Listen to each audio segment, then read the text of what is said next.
Bonjour tout le monde, ici Germain Goyer pour Écolo Auto. 2024 aura marqué la dernière année pour la Kia Forte qui est remplacée pour 2025 par la K4. Évidemment, il ne s'agit pas de la seule berline compacte coréenne puisque la Hyundai Elantra continue de rouler sa bosse depuis plusieurs années déjà. Ensemble, identifions les principales différences entre la Kia K4 2025 et la Hyundai Elantra 2025 également. D'emblée, précisons que l'Elantra est une berline traditionnelle alors que la K4 adopte une allure un peu plus fastback. Mentionnons aussi qu'on a eu la confirmation de la part de Kia Canada quant à la volonté et l'intention de commercialiser une version 5 portes à haillons de l'actuelle K4. Pour ce qui est de l'Elantra, la dernière version à 5 portes à haillons remonte à 2020.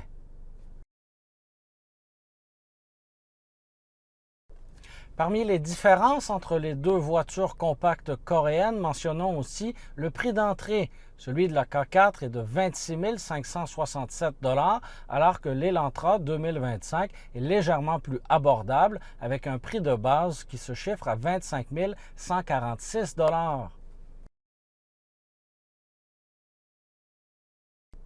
Il faut savoir également que les deux voitures ont le même moteur de base, soit un 4 cylindres de 2 litres. Lorsqu'on monte en gamme, on accède à un 4 cylindres turbocompressé de 1,6 litres. Dans le cas de l'Elantra N-Line, la puissance est de 201 chevaux, alors qu'elle est de 190 chevaux pour la Kia K4 GT Line 2025. Si Hyundai joue sur plusieurs tableaux avec l'Elantra 2025, c'est moins le cas avec la Kia K4. On se rappelle que Hyundai commercialise une version N à haute performance de sa berline compacte. Elle est animée par un moteur turbocompressé à 4 cylindres de 2 litres qui développe rien de moins que 276 chevaux. On ne retrouve rien d'équivalent actuellement chez Kia.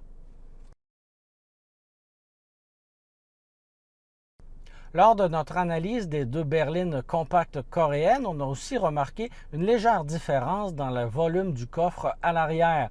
En effet, la K4 peut loger jusqu'à 413 litres, alors que l'Elantra, elle, doit se contenter de 402 litres d'espace de chargement dans le coffre. D'après les données officielles fournies par Ressources naturelles Canada, la consommation d'essence de la Kia K4 2025 est de 7 litres au 100 km. C'est légèrement plus que l'Elantra, dont la consommation est de 6,5 litres au 100 km lorsqu'elle est équipée de la fonction arrêt-redémarrage. En terminant, rappelons que la Kia K4 se distingue par son style qui lui est propre et surtout par sa version à haillons qui tarde à arriver. De son côté, l'Elantra domine entre autres par sa version N à haute performance, sa version hybride, son prix d'entrée qui est légèrement inférieur, ainsi que sa consommation d'essence qui est elle aussi légèrement inférieure.